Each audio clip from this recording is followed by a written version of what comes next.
ఓవరాల్గా మొత్తం ఎకానమీ పార్ట్లో ఇండియన్ ఎకానమీ అనేది ఒక ప్రధానమైన భూమిక పోషిస్తున్న ఏరియా. అందుకే మనము ఇండియన్ ఎకానమీని బాగా దృష్టించి బాగా చదవాల్సి ఉంటుంది. దట్టు లోతుగా అనాలిసిస్గా మనం చదవాల్సి ఉంటుంది, కాన్సెప్ట్ ఓరియంటెడ్గా చదవాల్సి ఉంటుంది, ఎలిమినేట్ చేసే విధంగా మనం దీన్ని చదవాల్సి ఉంటుందన్నమాట. ఇందులో మనకు ప్రధానంగా మనకు కొన్ని ఏరియాస్ మనం సందర్భానుసారంగా చెప్పాము, ఏది బాగా ఇంపార్టెంట్, ఏది బాగా ఇంపార్టెంట్, వాటిని మనం బాగా లోతుగా అధ్యయనం చేయాలి. ఉదాహరణకు బ్యాంకింగ్ సెక్టార్ ఉందనుకోండి, బ్యాంకింగ్ సెక్టార్లో ఆర్బీఐ విధులు మనకు ఎక్కువగా అడగడానికి అవకాశం ఉంటుంది. ఆర్బీఐలో కూడా మానిటరీ పాలసీ అది చాలా ఇంపార్టెంట్. దాని నుంచి అట్లీస్ట్ 2-3 క్వశ్చన్స్ చిన్న టాపికే అడగటం జరుగుతుంది. అలాగే కొన్నిసారి మనం చూస్తే ఒక చిన్న టాపిక్ నిరుద్యోగం నుండి దాదాపు 6 క్వశ్చన్స్ అడిగాడు. ఆ నిరుద్యోగం అనే టాపిక్ ఎలా అడిగాడు, ఏపీ ఎకానమీ పోర్షన్ కింద అడిగేశాడు. ఇండియన్ ఎకానమీ టాపిక్ని ఏపీ ఎకానమీ పోర్షన్ కింద అడగటం జరిగింది. ఒక ఎగ్జాంపుల్ చెప్తా చూడండి మీకు. ఇప్పుడు పోయినసారి ఒక క్వశ్చన్ అడిగాను, ఆంధ్రప్రదేశ్లోని శ్రామికులు ఒక రంగం నుండి మరొక రంగానికి తరలి వెళ్ళేటప్పుడు ఏర్పడే నిరుద్యోగము ఎటువంటిది అని అడిగాడు. అంటే ఇండియన్ ఎకానమీ సబ్జెక్ట్ను ఏపీ ఎకానమీకి లింకప్ చేసి క్వశ్చన్ అడగడం జరిగింది. చూడండి, ఒక రంగం నుండి శ్రామికులు మరొక రంగానికి ఆంధ్రప్రదేశ్లో తరలి వెళ్ళినట్లయితే అటువంటి నిరుద్యోగాన్ని ఏమంటారని అడిగాడు. దాన్ని ఏమంటారంటే సంగృష్ట నిరుద్యోగిత అంటాం. మనము నిరుద్యోగం అనే చాప్టర్ చెప్పినప్పుడు ఈ విషయం చెప్పాం. ఒక రంగం నుంచి మరొక రంగానికి, ఒక ప్రాంతం నుండి మరొక ప్రాంతానికి, ఒక వృత్తి నుండి మరొక వృత్తికి శ్రామికులు తరలి వెళ్ళేటప్పుడు తాత్కాలికంగా ఒక నిరుద్యోగం ఏర్పడుతుంది. దాన్నే సంగృష్ట నిరుద్యోగిత, అలాగే ఒరిపిడి నిరుద్యోగిత, ఒత్తిడి నిరుద్యోగిత అని కూడా పిలవడం జరుగుతుంది. అది ఇండియన్ ఎకానమీ బేస్డ్ క్వశ్చన్ అనమాట. కానీ అడిగింది మాత్రం ఏపీ ఎకానమీ. ఎందుకు చెప్తున్నా అంటే ఇండియన్ ఎకానమీ కాన్సెప్ట్ను ఏపీ ఎకానమీ కూడా లింకప్ చేసి వాడు క్వశ్చన్స్ రేజ్ చేయడానికి ఎక్కువ అవకాశం అనేది ఉంటుందన్నమాట. అలాగే మనం 1991 రిఫార్మ్స్, ఇది ఏరియా చిన్నది కానీ ఎక్కువగా ఇందులో నుంచి 2-3 క్వశ్చన్స్ ఈజీగా అడగటం జరుగుతుంది. అలాగే ఇంకా మనం చూస్తే అగ్రికల్చర్ సెక్టార్, వ్యవసాయ విధానం. ఈ వ్యవసాయ విధానం కూడా ఎగ్జామినేషన్ పాయింట్ ఆఫ్ చాలా ఇంపార్టెంట్. ఇందులో ప్రైస్ సిస్టమ్ అని ఉంటుంది, వ్యవసాయ ధరల విధానం. ఇందులో సింపుల్ 2-3 క్వశ్చన్స్ ఈజీగా అడగటం జరుగుతుంది. అలాగే గ్రోత్ థిరీస్లో సింపుల్గా రోస్టో వృద్ధి దశలు, సంతులిత అసంతులిత సిద్ధాంతం, ఇవి చాలా ఇంపార్టెంట్. వీటిలో చిన్న టాపిక్సే కానీ 3-4 క్వశ్చన్స్, ఇంకా వీలైతే 5 క్వశ్చన్స్ అట్లా అడగటానికి అవకాశం అనేది ఉంటుంది. అలాగే ద్రవ్యోల్బణంలో పర్టికులర్గా ఆ యొక్క కాన్సెప్ట్స్ మీద క్వశ్చన్ అడగడానికి అవకాశం అనేది ఉంది. పోయినసారి ద్రవ్యోల్బణ విరామము అనే క్వశ్చన్ అడిగాడు. ద్రవ్యోల్బణ విరామము అంటే ఏంటి అని, ద్రవ్యోల్బణ విరామము అలాగే ప్రతి ద్రవ్యోల్బణ విరామము అని దాని మీద మనకు క్వశ్చన్స్ అడగడానికి అవకాశం. ద్రవ్యోల్బణ విరామం అంటే సమిష్టి సప్లై కంటే సమిష్టి డిమాండ్ ఎక్కువగా ఉన్నప్పుడు ఏర్పడేదాన్ని ద్రవ్యోల్బణ విరామము అంటాం. అలా కాకుండా సమిష్టి సప్లై ఎక్కువగా ఉన్నట్లయితే సమిష్టి డిమాండ్ కంటే దాన్ని ప్రతి ద్రవ్యోల్బణ విరామము అని పిలవటం జరుగుతుంది. ఇలా ఇంకా ద్రవ్యోల్బణ పంద అంటాడు. ద్రవ్యోల్బణ పంద అంటే ధరలు పెరిగేలా ప్రభుత్వం ఎక్సర్సైజ్ చేయటం. అలాగే ప్రతి ద్రవ్యోల్బణ పంద అంటే ధరలు తగ్గేలా ప్రభుత్వం కృషి చేయటం. ఇలా మనము కాన్సెప్ట్ ఓరియంటెడ్గా ఎనలిటికల్గా దాన్ని మనం అధ్యయనం చేస్తే ఓవరాల్గా మనం మొత్తం ఈ ఎకానమీ పార్ట్ని క్యాప్చర్ చేయడానికి అవకాశం ఉంటుంది. కాబట్టి ఇండియన్ ఎకానమీ పార్ట్ని మనం బాగా లోతుగా అధ్యయనం చేసి చదవాల్సి ఉందని మనం ఒకసారి గమనించాలి. అలాగే ఇప్పుడు కంటిన్యూషన్లో ఇండియన్ ఎకానమీ టాపికే జాతీయ ఆదాయం అని ఉంది. ఈ జాతీయ ఆదాయాన్ని సిలబస్లో ఏపీ ఎకానమీ కింద ఫ్రేమ్ చేయడం జరిగింది. జాతీయ ఆదాయ భావనలు, వీటిని కాన్సెప్ట్స్ ఆఫ్ నేషనల్ ఇన్కమ్ అని పిలవటం జరుగుతుంది. ఇందులో ప్రధానంగా మనకు 4 రకాల భావనలు ఉంటాయి జాతీయ ఆదాయం. అందులో మొదటిది చూస్తే జిఎన్పి. ఈ జిఎన్పి విలువను ఏ విధంగా రాస్తామంటే దానికి ఈక్వేషన్ ఉంది, C+I+G+X-M+R-P.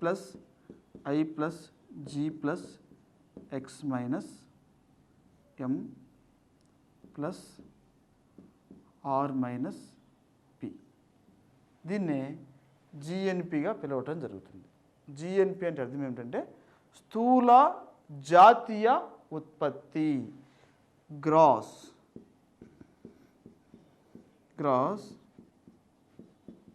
నేషనల్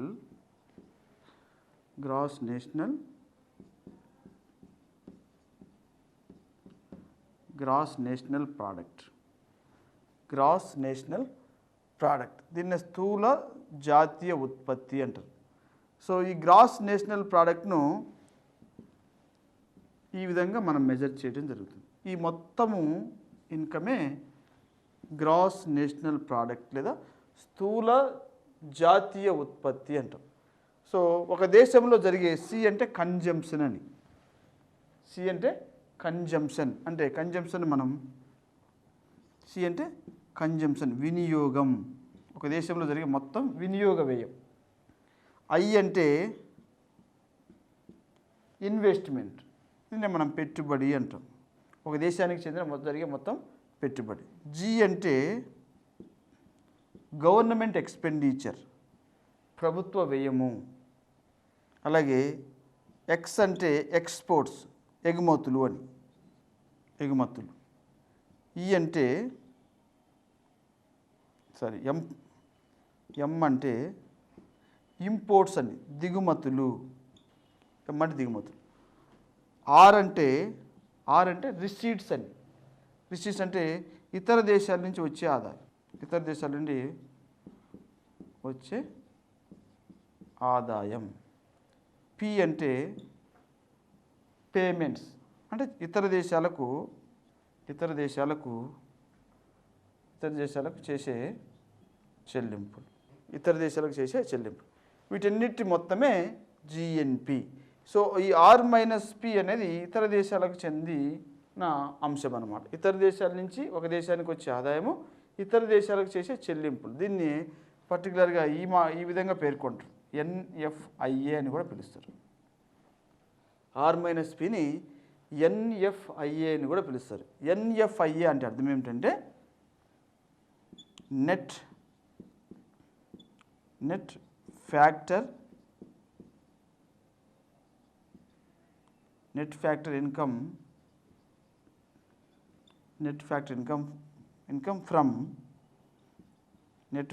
ఫ్రమ్ అబ్రాడ్ అని. Net factor income from abroad, దీన్ని నికర విదేశీ కారక ఆదాయం అంటాం. నికర విదేశీ కారక ఆదాయము అంటాం.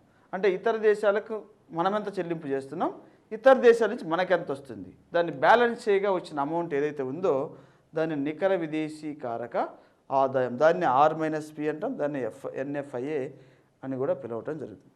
ఈ విధంగా గ్రాస్ నేషనల్ ప్రోడక్ట్లో ఒక దేశానికి చెందిన వినియోగ వ్యయము, ఒక దేశానికి చెందిన పెట్టుబడి వ్యయము, ఒక దేశానికి చెందిన ప్రభుత్వ వ్యయము, ఒక దేశానికి చెందిన ఎగుమతులు, ఒక దేశానికి వచ్చే దిగుమతులు, ఒక దేశానికి ఇతర దేశాల నుంచి వచ్చే ఆదాయము, ఆ దేశం ఇతర దేశాలకు చేసే చెల్లింపులు, ఈ మొత్తాన్ని కలిపి ఒక మొత్తంగా చెప్పినట్లయితే దాన్ని GNP గ్రాస్ నేషనల్ ప్రోడక్ట్ అని మనం చెప్పడం జరుగుతుంది. ఇక్కడ ఒక విషయం మనం గుర్తించాలి, ఏంటంటే గ్రాస్ నేషనల్ ప్రోడక్ట్ అంటే అర్థం ఏమిటంటే స్థూల జాతీయ ఉత్పత్తి అన్నాం కదా. జాతీయ అంటే ఒక దేశానికి చెందిన జాతువులు ఎక్కడన్నా ఉన్నివ్వండి, వారు సృష్టించే ఆదాయం అంతా ఇందులో కౌంట్ అవుతుందని మనం గుర్తుంచుకోవాలి. వారు ఇంగ్లాండ్లో ఉన్ని, జర్మనీలో ఉన్ని, జపాన్లో ఉన్ని, అమెరికాలో ఉన్ని, ఎక్కడన్నా ఉన్ని, ఒక దేశానికి చెందిన జాతీయులు సంపాదించే ఆదాయం అంతా ఇందులో కౌంట్ అవుతుంది అని గమనించాలి. ఇప్పుడు భారతదేశం ఉంది, భారతదేశానికి చెందిన సంస్థలు, వ్యక్తుల ఆదాయం ఇతర దేశాల్లో కూడా రన్ అవుతూ ఉంటే ఆదాయం కూడా ఇందులో కౌంట్ చేయడం జరుగుతుంది. ఉదాహరణకు భారతదేశానికి చెందిన రిలయన్స్ గ్రూప్ లేదా అంబానీ లేదా విప్రో గ్రూప్ లేదా టాటా గ్రూప్ వాళ్ళు ఇతర దేశాల్లో సంస్థలు ఉన్నట్లయితే అక్కడ ఆ సంస్థలకు వచ్చే ఆదాయం కూడా ఇక్కడ GNPలో కౌంట్ చేయడం జరుగుతుంది.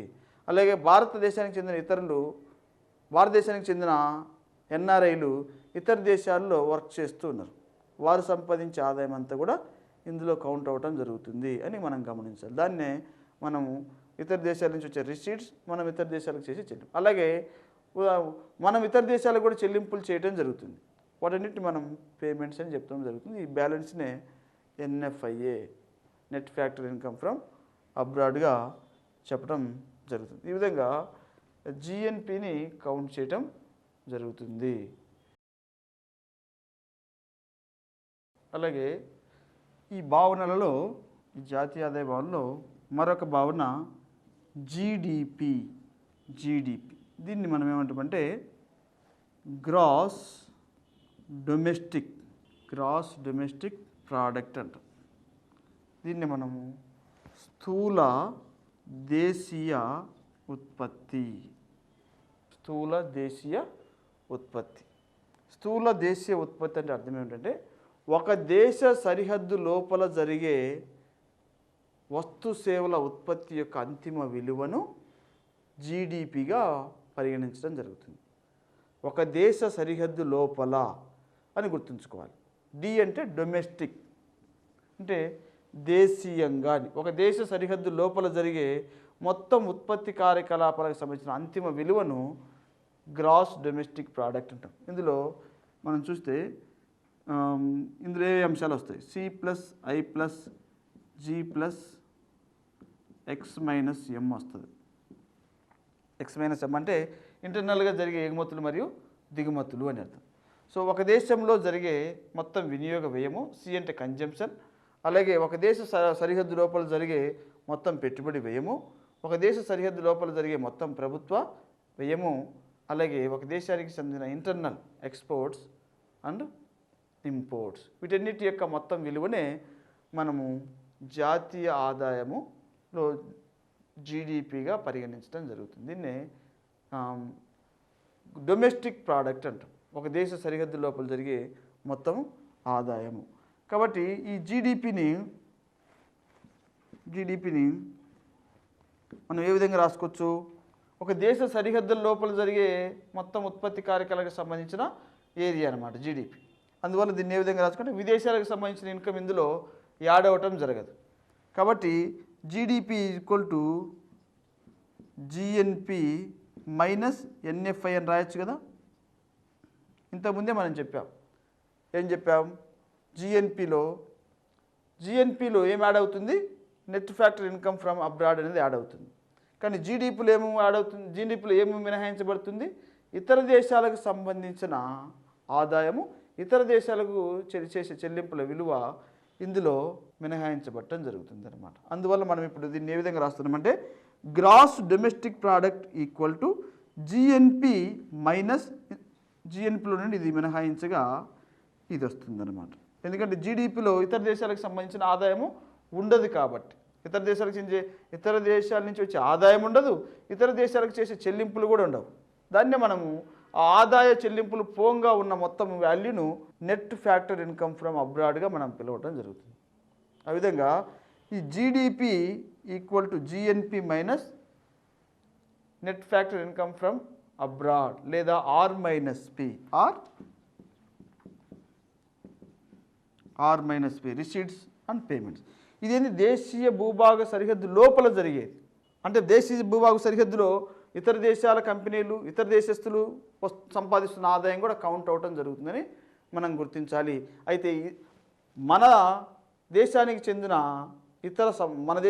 సంస్థలు కానీ వ్యక్తులు కానీ సంపాదించే ఆదాయం కౌంట్ కాదు అని మనం ఇక్కడ గుర్తించాలి. సో జీడిపి = GNP - NFIA లేదా NFIA = GNP - GDP. ఇట్లా ఏం రాయొచ్చు? NFIA = net factor income from abroad = GNP - GDP కూడా రాయొచ్చు. అలాగే ఇప్పుడు net factor income from abroad ఇది శూన్యంగా ఉంది, జీరోగా ఉంది. అప్పుడు what about GNP and GDP అని క్వశ్చన్ అడుగుతాడు. నికర విదేశీ కారక ఆదాయము శూన్యముగా ఉంది లేదా నికర విదేశీ కారక ఆదాయము అంటే ఎగుమతుల ద్వారా వచ్చే ఆదాయము, దిగుమతుల ద్వారా వచ్చే ఆదాయము సమానంగా ఉంది, లేదా ఇతర దేశాల నుంచి మనకు వచ్చే ఆదాయము, ఇతర దేశాలకు చేసే చెల్లింపులు సమానంగా ఉన్నాయి. అప్పుడు నెట్ ఫ్యాక్టర్ ఇన్కమ్ ఏ విధంగా ఉంటుంది? 0గా ఉంటుంది. అటువంటి స్థితిలో GNP GDP ఎలాగుంటాయి అని క్వశ్చన్ అడుగుతాడు. అప్పుడు GNP = GDP. Net factor income 0 అయినప్పుడు GNP అనేది GDPకి సమానంగా ఉంటుంది. అలాగే ఇంకా క్వశ్చన్ అడుగుతాడు, నెట్ ఫ్యాక్టరీ ఇన్కమ్ ధనాత్మకం. నెట్ ఫ్యాక్టరీ ఇన్కమ్ ధనాత్మకంగా ఉన్నప్పుడు జిఎన్పి జీడిపి పొజిషన్ ఎలా ఉంటుంది అప్పుడు మనం గమనించాలి. సో నెట్ ఫ్యాక్టరీ ఇన్కమ్ ధనాత్మకంగా ఉన్నప్పుడు GNP is greater than GDP. Net factory income ధనాత్మకంగా అంటే సర్ప్లస్ ఉంది అనమాట, మిగులు ఉంది. అప్పుడు జిఎన్పి అనేది జీడిపి కంటే సాధారణంగా ఎక్కువగా ఉండటం జరుగుతుంది. ఎందువలన ఇతర దేశాల నుంచి వచ్చే ఆదాయము ఎక్కువగా ఉంది కాబట్టి జిఎన్పి ఇతర దేశాలకు చెందిన ఆదాయం కూడా ఇందులో కలిసి ఉంటుంది కాబట్టి ఇది దేశీయంగా లభించే ఆదాయం కంటే సాధారణంగా ఎక్కువగా ఉంటుంది, ఎందుకంటే ఇందులో సర్ప్లస్ ఉంది కాబట్టి. అలాగే ఎన్ఎఫ్ఐఏ రుణాత్మకంగా ఉందనుకుందాం. అంటే ఎన్ఎఫ్ఐలో లోటు ఉంది అంటే ఒక దేశం ఇతర దేశాలకు చేసే చెల్లింపులు ఎక్కువ ఉన్నాయి వచ్చే ఆదాయం కంటే. అటువంటి పరిస్థితుల్లో జిఎన్పి జీడిపి మధ్య ఎటువంటి రిలేషన్ ఉంటుంది అని చూస్తే అప్పుడు జిఎన్పి ఈజ్ లెస్ దాన్, అంతే కదా. ఈ నికర విదేశీ కారక ఆదాయములో రుణాత్మకత ఉంది అంటే ఇతర దేశాల నుంచి వచ్చే ఆదాయం కంటే ఆ దేశం చేసే చెల్లింపుల పరిమాణమే ఎక్కువగా ఉంది. అలాంటి స్థితిని మనం రుణాత్మక స్థితి, డెఫిసిట్ కండిషన్ అంటాం. అటువంటి సమయంలో జిఎన్పి అనేది జీడిపి కంటే తక్కువగా ఉంటుంది అని మనకు దీన్ని బట్టి అర్థమవటం జరుగుతుంది. ఈ విధంగా జీడిపిని మనము ఈ విధంగా కౌంట్ చేయడం జరుగుతుంది అన్నమాట. ఇదొక కాన్సెప్ట్. అలాగే మరొక కాన్సెప్ట్ ఎన్ఎన్పి. మనం ఫస్ట్ జిఎన్పి చూసాం, గ్రాస్ నేషనల్ ప్రోడక్ట్ చూసాం. ఈ గ్రాస్ నేషనల్ ప్రోడక్ట్లో నుండి ఆ పర్టికులర్ సంవత్సరంలో ఏర్పడిన తరుగుదలను మినహాయించగా వచ్చేదే ఎన్ఎన్పి. అంటే తరుగుదల అంటే ఇప్పుడు యంత్రాల్లో తరుగుదల ఏర్పడుతుంటుంది. ఒక సంవత్సరంలో అంతా అనేక రకాల డెఫిషియన్సీ ఏర్పడుతూ ఉంటాయి. వాటన్నిటి మొత్తాన్ని ఇందులో నుంచి రిమూవ్ చేయగా ఇది వస్తుంది అన్నమాట. So NNP equal to GNP minus D. D అంటే డిప్రిసియేషన్ అని, డిప్రిసియేషన్. దీన్నే తరుగుదల లేదా అరుగుదల అని కూడా పిలవటం జరుగుతుంది. ఈ డీనే మరొక మాటలో కూడా రాస్తారు.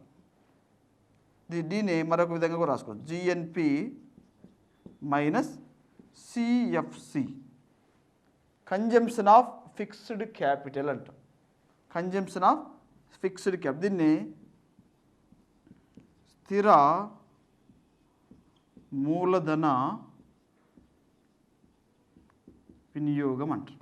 ప్రీవియస్గా క్వశ్చన్ అడిగాడు, తరుగుదలని ఇవ్వకుండా తరుగుదల స్థానంలో ఇట్లా అడిగాడు అనమాట. సో తరుగుదలనే కన్జంప్షన్ ఆఫ్ ఫిక్స్డ్ క్యాపిటల్ అంటాం. కన్జంప్షన్ ఆఫ్ ఫిక్స్డ్ క్యాపిటల్, స్థిర మూలధన వినియోగము అంటాం. మనకు ఆల్రెడీ మనం ఇంతకుముందు చెప్పాం, మూలధనాలు ప్రధానంగా రెండు రకాలుగా ఉంటాయని, చరమూలధనము, స్థిర మూలధనం అని చెప్పాం. చరమూలధనం అంటే ఎవరు?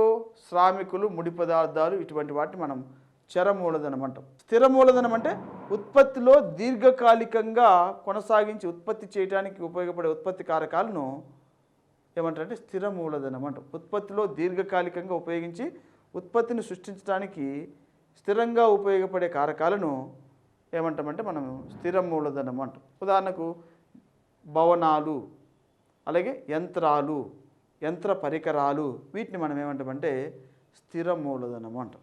అయితే ఈ స్థిర మూలధనాన్ని మనం ఉపయోగించేటప్పుడు అందులో అరుగుదల ఏర్పడటం జరుగుతుంది. ఉదాహరణకు ఒక యంత్రం యొక్క విలువ ₹1,00,000 అనుకుందాం, దాని యొక్క లైఫ్ స్పాన్ 10 years అనుకుందాం. మరి ఒక సంవత్సరం గడిచిన తర్వాత యంత్రం యొక్క వాల్యూ ఎంత అవుతుంది? అందులో 10% కోల్పోవడం జరుగుతుంది. యంత్రం యొక్క విలువ ₹1,00,000, దాని యొక్క లైఫ్ స్పాన్ జీవితకాలం ఎంత? యంత్రానికి జీవితకాలం 10 సంవత్సరాలు. కాబట్టి ఒక సంవత్సరం గడిచిందంటే యంత్రం యొక్క విలువ ఎంత ఉంటుంది? 10% కోల్పోవడం వల్ల 90,000 ఉంటుంది అన్నమాట. సో ఆ 10%ను మనం ఏమంటామంటే డిప్రిసియేషన్ లేదా తరుగుదల లేదా అరుగుదల అని పిలవటం జరుగుతుంది అన్నమాట. కాబట్టి నెట్ నేషనల్ ప్రోడక్ట్ అంటే దీన్ని మన తెలుగులో నికర జాతీయ ఉత్పత్తి అంటారు. నికర జాతీయ net national product, net national product, నికర జాతీయ ఉత్పత్తి. ఈ నికర జాతీయ ఉత్పత్తిని మనం ఈ విధంగా రాసుకోవచ్చు. జిఎన్పిలో నుండి పర్టికులర్గా ఆ సంవత్సరంలో ఏర్పడిన తరుగుదలను మినహాయిచ్చే వచ్చేదే ఎన్ఎన్పి. మనకు ఒకటే కొండ గుర్తు. నెట్ అంటే నికర అని, అంటే అందులో అరుగుదల తరుగుదల పోగా ఒరిజినల్గా ఎంతైతే ఉందో దాని వాల్యూ, ఆ ఒరిజినల్ వాల్యూనే మనం నికర అంటే. ఇప్పుడు మనకు స్థూల విలువ నికర విలువ అని ఉంటుంది. స్థూల విలువ నికర విలువలో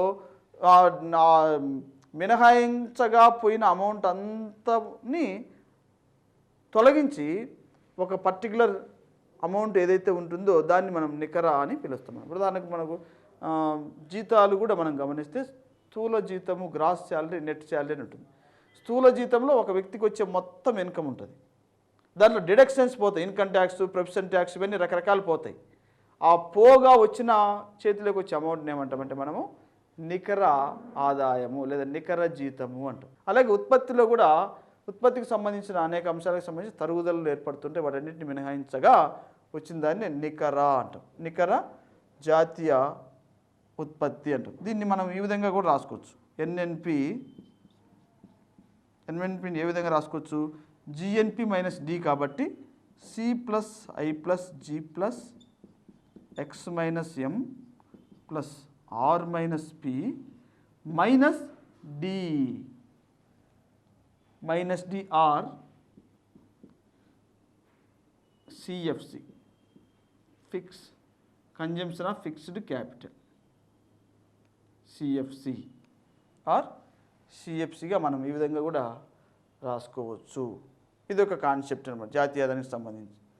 అలాగే ఎన్డిపి దీన్నే నికర దేశీయ ఉత్పత్తి అంటారు. నికర దేశీయ ఉత్పత్తి, నెట్ డొమెస్టిక్ ప్రోడక్ట్. మనం ఇంతకుముందు చూసాం కదా జీడిపి అని.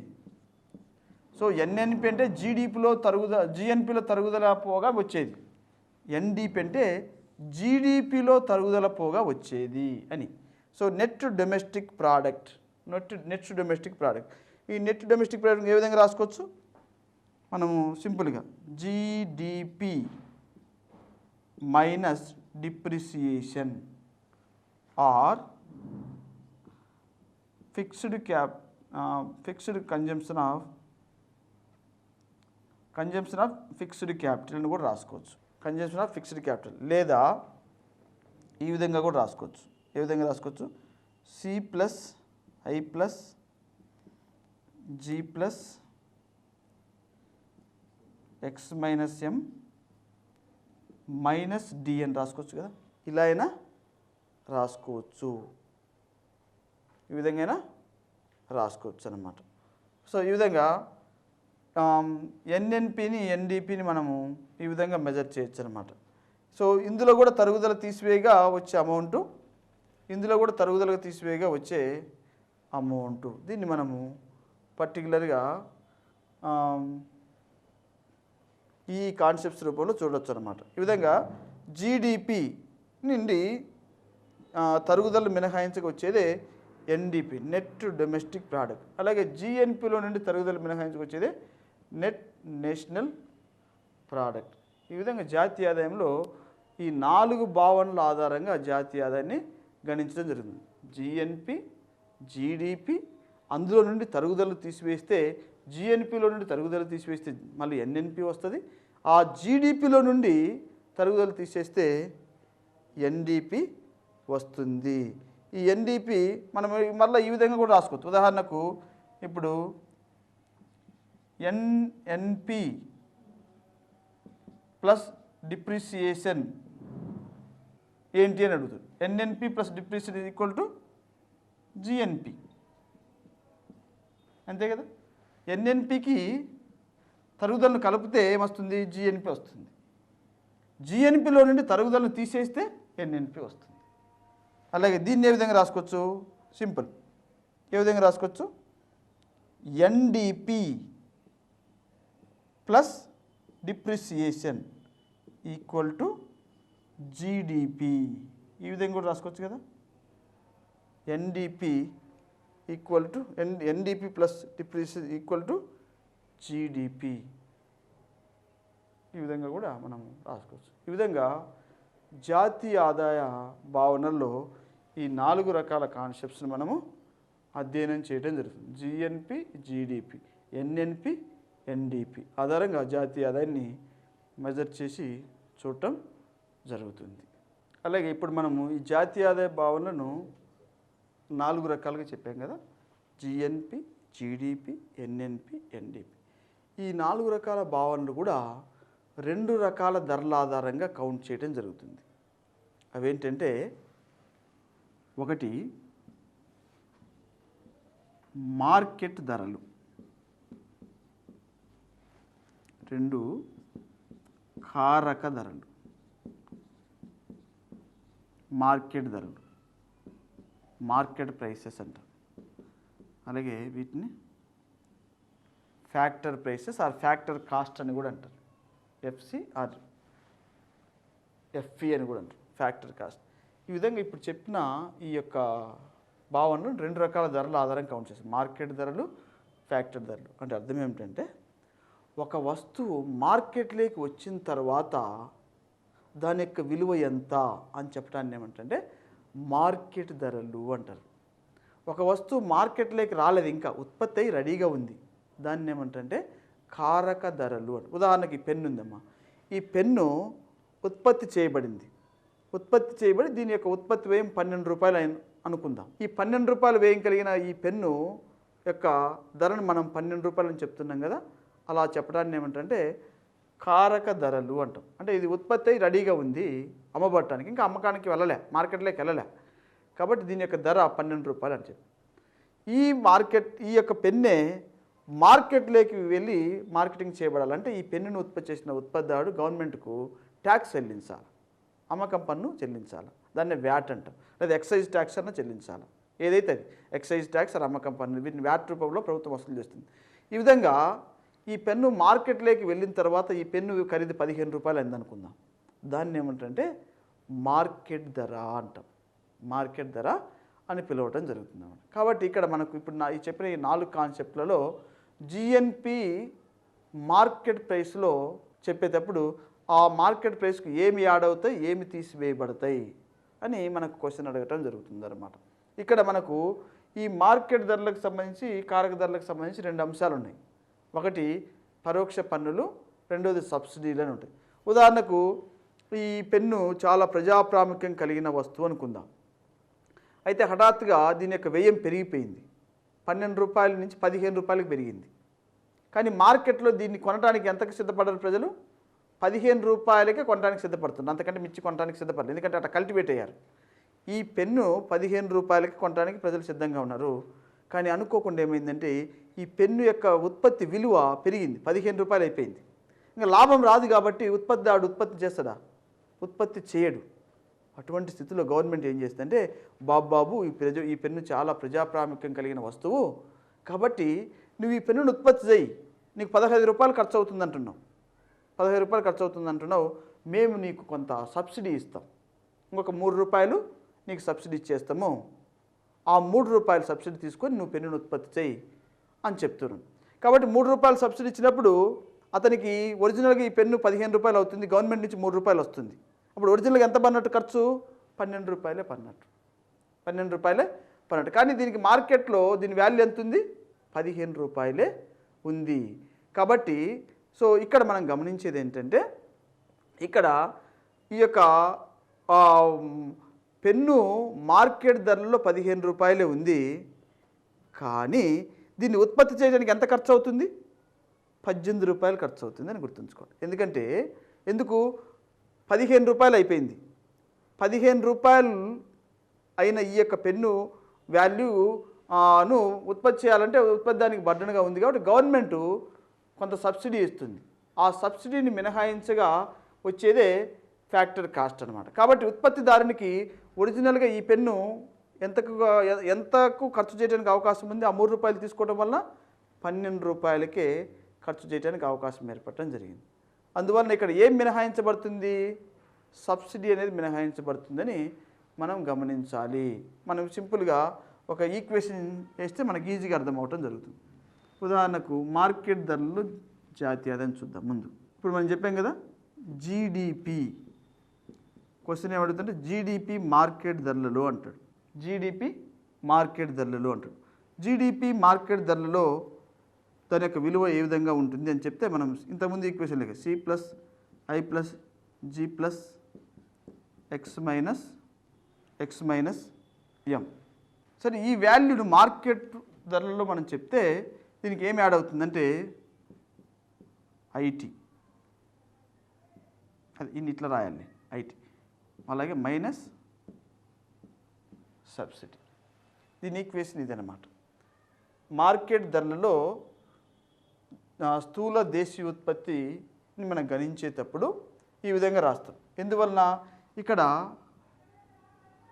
ఐటీ అంటే అర్థం ఏమిటంటే ఇండైరెక్ట్ ట్యాక్సెస్ అని, పరోక్ష పన్నులు. ఇప్పుడు మార్కెట్ ధరలో దీని యొక్క వాల్యూ ఎంత అని చెప్పాము మనము 15 రూపాయలు అని చెప్పాము. దీని ఖర్చు ఎంత అని చెప్పాము 12 రూపాయలు అని చెప్పాం. సరే, సో ఇక్కడ ఈ యొక్క 12 రూపాయలు ప్లస్ 3 రూపాయల పన్ను ప్రభుత్వానికి కట్టడం జరుగుతుంది. కాబట్టి దీని యొక్క మార్కెట్ వాల్యూ ఎంత 15 రూపాయలు. ఒకవేళ సబ్సిడీ గిన ఉన్నట్లయితే దాన్ని మినహాయించడం జరుగుతుంది. అంటే మార్కెట్లో ఈ యొక్క వస్తువును కొనడానికి 15 రూపాయలకి ఇష్టపడటం జరుగుతుంది. కానీ ఒకవేళ ఇన్ కేస్ ఈ వస్తువు ఉత్పత్తి చేయడానికి దానికి ఎక్కువగా ఖర్చు అవుతుంది అనుకుందాం. ఉదాహరణకు 18 రూపాయలు అవుతుంది అనుకుందాం. ఇది ట్యాక్స్తో కూడా కలిపి, అతను కట్టే ట్యాక్స్తో కూడా కలిపి ఇది ఉత్పత్తి చేయడానికి ఎంత అవుతుంది 18 రూపాయలు అవుతుంది అనుకుందాం. ఈ అడిషనల్ 3 రూపీస్ని చూడండి, అదిని ఆ అమౌంట్ను ప్రభుత్వం ఏం చెప్తుందంటే గవర్నమెంట్ మేము భరిస్తాం బాబు, నువ్వైతే ఉత్పత్తి కంటిన్యూ చేయని చెప్తుంది. అలా సబ్సిడీ ఒకవేళ 3 రూపీస్ ఇచ్చినట్లయితే దాన్ని మినహాయించడం జరుగుతుంది. ఏది ఇన్ కేస్ ఇచ్చినట్లయితే అలా ఒకవేళ ఏది ఈ యొక్క వస్తువు ధర పెరిగినప్పుడు, ఇప్పుడు మనం ఏమనుకున్నాం, ఒక వస్తువు 12 రూపాయలు ఖర్చు అవుతుంది, అతను 3 రూపాయలు ప్రభుత్వానికి ట్యాక్స్ చెల్లిస్తున్నాడు, 15 రూపాయలకు అమ్ముతున్నాడు అని చెప్పారు. అవునా? కాబట్టి మార్కెట్లో దాని యొక్క వాల్యూ 15 రూపాయలు అని చెప్తున్నాం. అవునా? అయితే ఈ వస్తువు 12 రూపాయల స్థానంలో 15 రూపాయలు అయింది ఖర్చు. అతను ట్యాక్స్ అయితే కట్టాల్సిందే కదా గవర్నమెంట్కు. అప్పుడు దీన్ని అమ్ముకోవాలంటే అతనికి ఎంత రావాలి 18 రూపాయలు రావాలి కదా. కానీ దానికి మార్కెట్లో వాల్యూ ఎంత ఉంది 15 రూపాయలు ఉంది. అంతకంటే మించి కొనడానికి సిద్ధంగా లేరు ప్రజలు. కాబట్టి 15 రూపాయలు పెట్టి కొనడానికి మాత్రమే సిద్ధంగా ఉన్నారు ప్రజలు. దాన్ని ఏమిటంటే మార్కెట్ ధర అంటాం. కానీ ఉత్పత్తిదారునికైతే 18 రూపాయలకు అమ్ముకుంటూనే గిట్టుబాటు అవడం జరుగుతుంది. అటువంటి సమయంలో ఉత్పత్తిని అతను ఏం చేస్తాడు, నిలుపుదల చేయటం జరుగుతుంది. అలాంటప్పుడు ఉత్పత్తి నిలుపుదల చేసినప్పుడు ఏం ఏర్పడుతుందంటే, అలా ఉత్పత్తి నిలుపుదల చేసినప్పుడు ద్రవ్యోల్బణం అనేది రావడానికి అవకాశం ఉంటుంది. అందువల్ల ప్రభుత్వం ఏం చేస్తుందంటే కొన్ని ముఖ్యమైన వస్తువుల విషయంలో సబ్సిడీ ఇవ్వటం జరుగుతుంది. ఇప్పుడు ఇతనికి ఏం చెప్తుంది, బాబు నీకు ఉత్పత్తి ఏం పెరిగిందంటున్నావు కదా, 3 రూపీస్ పెరిగిందంటున్నావు కదా, ఈ 3 రూపీస్ మేము ఇస్తాం, కానీ నువ్వు మార్కెట్లో ఎంతకు అమ్మాలి 15 రూపాయలకే అమ్మాలి అని చెప్తున్నాడు. కాబట్టి మార్కెట్లో ఇప్పుడు మనం ఏం చెప్తున్నాం, మార్కెట్లో దీన్ని 15 రూపాయలకు అమ్మాలి. కాబట్టి ఇక్కడ 3 రూపీస్ ఏదైతే గవర్నమెంట్ అతనికి చెల్లించిందో అది ఏం చేయాలా, 15 రూపాయలు రావాలంటే మినహాయించలేసింది కదా. ఈ సబ్సిడీ ఏదైతే 3 రూపీస్ గవర్నమెంట్ ఇచ్చిందో దాన్ని మినహాయిస్తేనే కదా 15 రూపాయలు వచ్చేది, లేకుంటే 18 రూపాయలు వస్తుంది కదా. కాబట్టి మార్కెట్ ధరలలో ఒక వస్తువు విలువను గణించేటప్పుడు ప్రభుత్వానికి అతను చెల్లించే ట్యాక్సులు కలపబడతాయి. ఒకవేళ గవర్నమెంట్ ఏమైనా సబ్సిడీ ఇచ్చినట్లయితే సబ్సిడీ ఎప్పుడు ఇస్తుంది, ప్రైవేటు వ్యక్తులు భరించరాని స్థితిలో ఉత్పత్తి ఉన్నప్పుడు మాత్రమే సబ్సిడీ ఇవ్వడం జరుగుతుంది. గ్యాస్ సబ్సిడీ ఇస్తుంది గవర్నమెంట్. యాక్చువల్గా గ్యాస్ సిలిండరు 400 లేదా 500 రూపాయలకు ఇస్తారా ఉత్పత్తిదారులు? ఇవ్వలేరు, ఎందుకంటే వారి గిట్టుబాటు కాదు. కానీ వారు ఎవరి దగ్గర నుంచి వసూలు చేస్తున్నారు ఆ డబ్బును, గవర్నమెంట్ నుంచి వసూలు చేస్తున్నారు. గవర్నమెంట్ నుండి ఆ సబ్సిడీని వాళ్ళు తీసేసుకొని 450 లేదా 500కో మార్కెట్లో సిలిండర్ను సప్లై చేస్తూ ఉన్నారు. కాబట్టి మార్కెట్లో సిలిండర్ ధర ఎంత ఉంది 500 అనుకుందాం. కానీ దానికి ఒరిజినల్గా అయ్యే వ్యయం ఎంత 800 అనుకుందాం. అది 300 లెస్ అవుతుందా లేదా? మార్కెట్ ధరలో 500 అని మనం ఎలా చెప్తున్నాం? ఆ 300 మినహాయించబట్టే కదా చెప్తుంది. కాబట్టి సబ్సిడీ ఏదైతే ఉందో దాన్ని మినహాయించడం జరుగుతుంది. చెల్లించబడిన పన్నులు ఏవైతే ఉన్నాయో వాటిని యాడ్ చేయటం జరుగుతుంది. ఇలా మార్కెట్ ధరలలో ఒక వస్తువును గణించేటప్పుడు క్వశ్చన్ ఏమడుగుతుందంటే పరోక్ష పన్నులు ఏమవుతాయి, సబ్సిడీలు ఏమవుతాయి అంటాడు. పరోక్ష పన్నులు ఏమవుతాయంటే కలపబడతాయి, సబ్సిడీలు ఏమో మినహాయించబడతాయి అని మనం గుర్తుంచుకోవాలి. మినహాయించబడతాయి అని మనం గుర్తుంచుకోవాలి. కాబట్టి క్వశ్చన్ ఏమడుగుతుందంటే మార్కెట్ ధరలలో జాతీయ ఆదాయాన్ని గణించేటప్పుడు కలుపబడేవి మార్కెట్లోకి వస్తువు వచ్చిందంటే అది మనకు కొండ గుర్తు ఏంటంటే ట్యాక్స్ చెల్లించబడిందనే కదా కొండ గుర్తు. కాబట్టి ఇండైరెక్ట్ ట్యాక్స్ చెల్లించబడింది కాబట్టి కలపబడతాయి.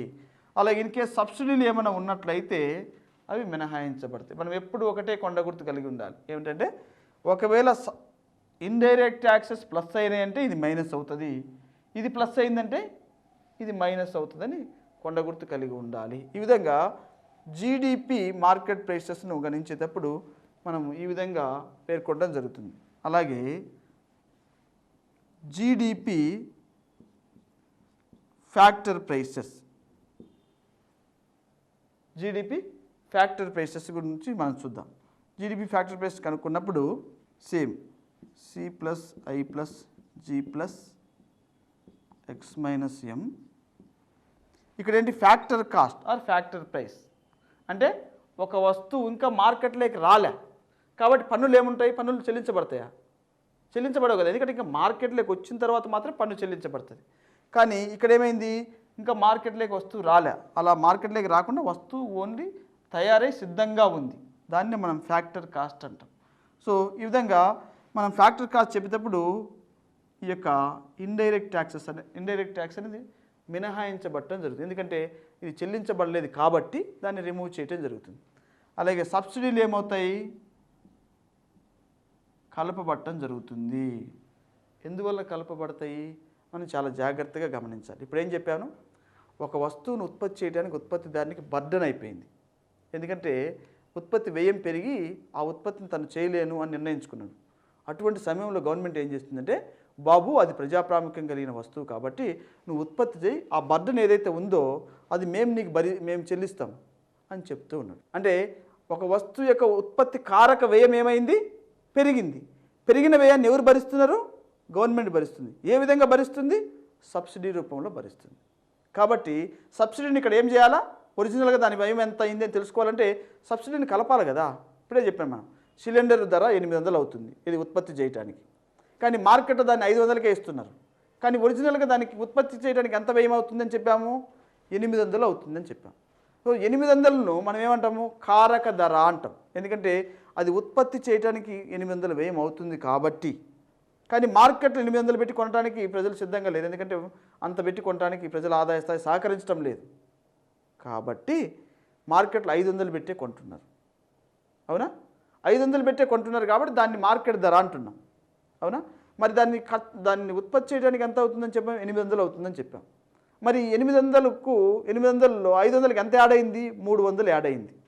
300 యాడ్ అయిందా లేదా? ఈ 300 మనం ఏమంటున్నాం, సబ్సిడీ అంటున్నాం. ఈ సబ్సిడీ యాడ్ అయిందా తీసివేయబడిందా, యాడ్ అయింది. ఏ విషయంలో, కారక ధరల విషయంలో. కాబట్టి సబ్సిడీ అనేది కలపబడుతుంది. సబ్సిడీ అనేది ఇప్పుడు మనం ఏం చెప్పుకున్నాం, ఇతనికి ఈ వస్తువును ఉత్పత్తి చేయడానికి మొత్తము పన్నుతో కలిపి 18 రూపాయలు అవుతుంది. ఈ 3 రూపాయలు ఎక్సెస్ బేర్ చేయలేని కండిషన్లో ఈ 3 రూపాయలను గవర్నమెంట్ ప్రొవైడ్ చేస్తుందని చెప్పాం. కాబట్టి కారక ధర ఎంత అవుతుంది, మొత్తం చూస్తే 12 రూపాయలు ప్లస్ 3 రూపాయలు. అవునా, 12 రూపాయలు గతంలో అయ్యేది, ఇప్పుడు 3 రూపాయలు ఎక్సెస్ అవుతుంది. దీన్నే కారక ధర అంటాం. అవునా, మరి 3 రూపాయల ఎక్సెస్ని మనం కలుపుతూనే కదా ఇది 15 రూపాయలు అవుతుంది దీని యొక్క ధర. అని 15 రూపాయలు అవుతుంది, ఇంక 15 రూపాయలకి అమ్మితే ఏం లాభం వస్తుంది, ఏం లాభం రాదు. కాబట్టి ప్రభుత్వం ఏం చేస్తుందంటే ఈ 3 రూపాయలు అతనికి ఇస్తుంది. ఎందువలన ఆ పెన్ను ధర అతడు ఉత్పత్తి చేయడానికి 15 రూపాయలు అవుతుంది కాబట్టి 3 రూపాయలు అతనికి ఇస్తుంది. అతను ట్యాక్స్ కట్టి దీన్ని రూపాయలకి అమ్ముకోవడం జరుగుతుంది. ఎందుకంటే ఈ రూపాయలు తీసుకున్నప్పుడు అతనికి ఒరిజినల్గా కాస్ట్ ఎంత అయింది? పెన్ను కాస్ట్ 12 అయింది. కానీ ఒరిజినల్గా ఈ పెన్నును ఉత్పత్తి చేయడానికి ఎంత అయింది? వ్యయము 15 అయింది. దీన్ని ఏమంటారంటే ఫ్యాక్టర్ కాస్ట్. ఈ 15 రూపాయలు ఖర్చు అయిందని మనం ఎలా చెప్తున్నాం? గవర్నమెంట్ ఇచ్చిన ఈ 3 రూపాయలు కలుపుకోవటం వల్లనే కదా. కాబట్టి ఇక్కడ సబ్సిడీలు అనేవి కలుపబడుతవి. కాబట్టి ఇక్కడ క్వశ్చన్ ఏంటంటే మనకు జాతీయ ఆదాయాన్ని మార్కెట్ ధరలో గణించేటప్పుడు పరోక్ష పన్నులు కలపబడతాయి. అలాగే జాతీయ ఆదాయాన్ని మార్కెట్ ధరలో గణించేటప్పుడు సబ్సిడీలను ఏం చేస్తారు? మినహాయించడం జరుగుతుంది. ఒకవేళ సబ్సిడీలను కలిపితే దాని యొక్క వాల్యూ ఎక్కువైపోవడం జరుగుతుంది. ఇప్పుడు ఉదాహరణకు మనం గ్యాస్ సిలిండర్ ధర 500 మార్కెట్లో 500 అని చెప్పాం, సబ్సిడీ 300 ఇస్తున్నారని చెప్పాం. ఈ 300 కూడా కలిపితే ఏమవుతుంది? మళ్ళీ 800 అవుతుంది. కానీ మార్కెట్లో 800 పెట్టి కొనడానికి సిద్ధంగా లేరే, 500 పెట్టి కొనడానికి సిద్ధంగా ఉన్నారు. ఆ 500 మనం ఎలా చెప్తున్నాం? సబ్సిడీ 300 ఏదైతే ఉందో దాన్ని తీసివేయటం వలన 500 అని చెప్తున్నాం, అంతే కదా. కాబట్టి మార్కెట్ ధరలలో పరోక్ష పన్నులు కలపబడతాయి, సబ్సిడీలు మినహాయించబడతాయి. అలాగే కారక ధరలలో ఇది ఇంకా మార్కెట్లోకి వెళ్ళలేదు కాబట్టి పరోక్ష పన్నులు మినహాయించబడతాయి. మార్కెట్లో దాని విలువ పెరిగింది కాబట్టి సబ్సిడీ రూపంలో ప్రభుత్వం ద్వారా అతను పొందుకుంటున్నాడు కాబట్టి అది కలపబడటం జరుగుతుంది. సబ్సిడీ కలపబడుతుంది. అలాగే పరోక్ష పన్నులు మినహాయించబడతాయి కారక ధరల విషయంలో. ఈ విధంగా మార్కెట్ ధరలు, కారక ధరలను 2 రకాలుగా ఈ కౌంట్ చేయడం జరుగుతుంది. కాబట్టి ఇక్కడ ఈ యొక్క పరోక్ష పన్నులు మైనస్ సబ్సిడీలను ఏమని పిలుస్తారంటే ఈ రెండింటిని నికర పరోక్ష పన్నులు అంటాం. దీన్ని మనం నెట్ ఐటీ అంటాం. నికర పరోక్ష పన్నులు, దీన్ని నెట్ ఐటీ అంటాం అన్నమాట. ఇది ఈ పరోక్ష పన్నుకు మరియు సబ్సిడీకి మధ్య ఉన్న వ్యత్యాసాన్ని నికర పరోక్ష పన్నులుగా పిలవటం జరుగుతుంది. ఈ విధంగా ఈ నికర పరోక్ష పన్నులు ప్లస్ అయితే ప్లస్, మైనస్ అయితే మైనస్ చేసి ఒక వస్తువు యొక్క ధరను మార్కెట్ ధరలో ఇంత ఉంది లేదా కారక ధరలో ఇంత ఉంది అని గణించి చెప్పటం జరుగుతుంది. ఈ విధంగా ఇప్పుడు చెప్పిన ఈ కాన్సెప్ట్స్ అన్నిటిని మరలా మార్కెట్ ధరలలో మరియు కారక ధరలలో మనం ప్రత్యేకంగా మరలా అధ్యయనం చేసి చూడాల్సి ఉంటుంది అన్నమాట. కాబట్టి మన క్వశ్చన్ ఏంటంటే మార్కెట్ ధరలో ఒక వస్తువు విలువను మనం చెప్పేటప్పుడు పరోక్ష పన్నులు కలుపబడతాయి, సబ్సిడీలు మినహాయించబడతాయి. అలాగే కారక ధరలలో జాతీయ ఆదాయాన్ని మనం గణించేటప్పుడు పరోక్ష పన్నులు మినహాయించబడతాయి, సబ్సిడీలు కలుపబడతాయి అని గుర్తుంచుకోవాలా. ఈ విధంగా మనం జాతీయ ఆదాయాన్ని మార్కెట్ ధరల ఆధారంగా, కారక ధరల ఆధారంగా గణించడం జరుగుతుంది. ఈ రెండింటి మధ్యను వ్యత్యాసాన్ని నికర పరోక్ష పన్నులు లేదా net IT, net indirect taxes అని పిలవటం జరుగుతుంది. ఈ యొక్క జాతీయ ఆదాయాన్ని మనం ఇప్పుడు చూసాం కదా, ఇది మార్కెట్ ధరలలో మరియు కారక ధరలలో ఏ విధంగా కౌంట్ చేయడం జరుగుతుంది. ఇప్పుడు మనం వరుసగా ఈ 4 కాన్సెప్ట్స్ ఏవైతే ఉన్నాయో జిఎన్పి, జిడిపి, ఎన్ఎన్పి, ఎన్డిపి, ఈ 4 కాన్సెప్ట్స్ను మార్కెట్ ధరలో చూడాలా మరియు కారక ధరలలో కూడా చూడాలి. మన క్వశ్చన్స్ రకరకాలుగా అడగటానికి అవకాశం. ముందుగా ఇప్పుడు మనం చూసాం కదా GNP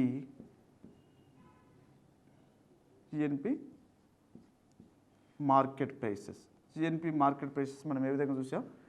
C+I+G+X-M plus IT indirect taxes minus subsidy అని చూసాం. అలాగే జీడిపి,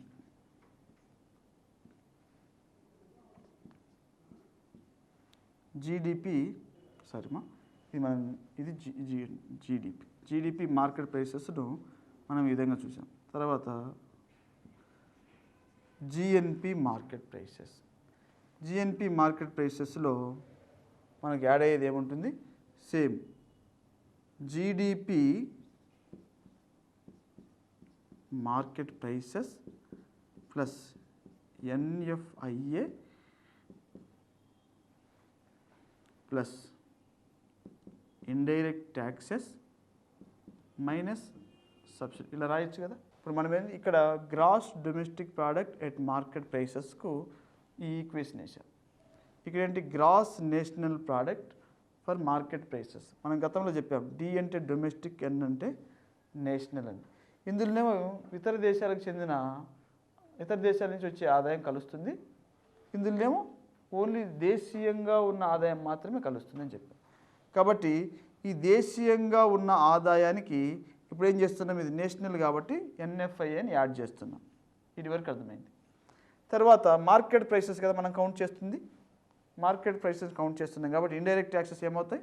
ఒక వస్తువు మార్కెట్లోకి వచ్చిందంటే దాని అర్థం ఏంటి?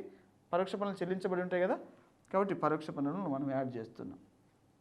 అలాగే సబ్సిడీలను మినహాయిస్తున్నాం. ఎందుకంటే సబ్సిడీని మనం మినహాయిస్తేనే ఒరిజినల్గా మార్కెట్లో ఇంత రేటు దానికి ఉంది అని మనం చెప్పగలం. ఇప్పుడు ఉదాహరణకు మనం గ్యాస్ సిలిండర్ ధర 500 అని చెప్పాం.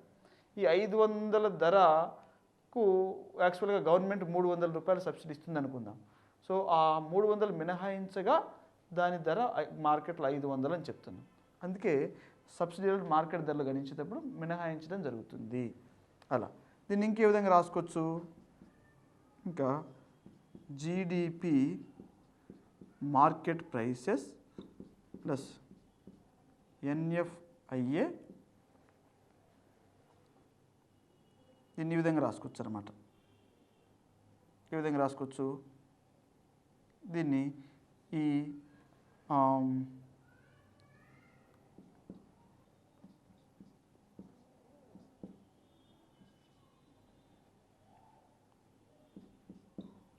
నెట్ ఐటెం రాసుకోవచ్చు కదా, నెట్ ఐటెం రాసుకో. ఎందుకంటే ఈ నికర పరోక్ష పన్నులు అనేవి ఇందులో యాడ్ అవుతాయి కాబట్టి. ఇందులో మార్కెట్ ప్రైసెస్లో మనం గణించేటప్పుడు ఇన్ కేస్ సర్ప్లస్ ఉంటే ఏది ట్యాక్సెస్లో దీన్ని ఈ రెండిట్లో మినహాయింపులో ఈ పరోక్ష పన్నులు మరియు సబ్సిడీలు మనము కౌంట్ చేసేటప్పుడు సర్ప్లస్ ఉన్నట్లయితే అది ఇందులో యాడ్ అవ్వటం జరుగుతుంది మార్కెట్ ప్రైసెస్లో. అలా ఇట్లా కూడా రాసుకోవచ్చు. లేదా ఇంకా ఈ ఎన్ఎఫ్ఐఏ ఉంది, ఈ ఎన్ఎఫ్ఐఏ 0 ఉంది అని అంటాడు. అప్పుడు what about GNP market prices and GDP market prices? GNP market prices equal to GDP market prices. ఎందువలన? ఇది 0 ఉన్నట్లయితే. ఒకవేళ ఇది ధనాత్మకం ఉంది అనుకుందాం, అప్పుడు GNP market prices greater than GDP market prices. ఇది ఒకవేళ రుణాత్మకం ఉంది అనుకుందాం, అంటే ఇతర దేశాల నుంచి వచ్చే ఆదాయం కంటే వ్యయం ఎక్కువగా ఉంది. అప్పుడు GNP market prices is less than GDP market prices అని మనం ఈ విధంగా కూడా రాసుకోవచ్చు అన్నమాట. ఈ విధంగా జిఎన్పి మార్కెట్ ప్రైసెస్ను ఈ విధంగా కౌంట్ చేయడం జరుగుతుంది. అలాగే ఇంకా next NDP market prices. NDP market ప్రైసెస్ని ఏ విధంగా గణిస్తాం? NDP market prices equal to GDP market prices minus depreciation, minus తరుగుదల అని రాయొచ్చు కదా. Net domestic product market prices equal to gross domestic product minus depreciation. మనం ఇంతకుముందు ఏం చెప్పాము? ఎన్డిపి కనుక్కోవాలంటే జీడిపిలో నుండి తరుగుదల తీసివేయాలని చెప్పాము. ఇక్కడ ఏం కౌంట్ చేస్తున్నాం? మార్కెట్ ప్రైసెస్ని కౌంట్ చేస్తున్నాం. ఎన్డిపి మార్కెట్ ప్రైస్లో ఎంత అని మనం కౌంట్ చేయాలంటే జీడిపి మార్కెట్ ప్రైసెస్లో నుండి తరుగుదలను మనం మినహాయించగా వచ్చేదే ఎన్డిపి మార్కెట్ ప్రైసెస్. దీన్ని మనం తరుగుదలను ఇంకే విధంగా రాసుకోవచ్చు, ఫిక్స్డ్ క్యాపిటల్ కన్జంప్షన్ అని కూడా రాసుకోవచ్చు, స్థిర మూలధన వినియోగము.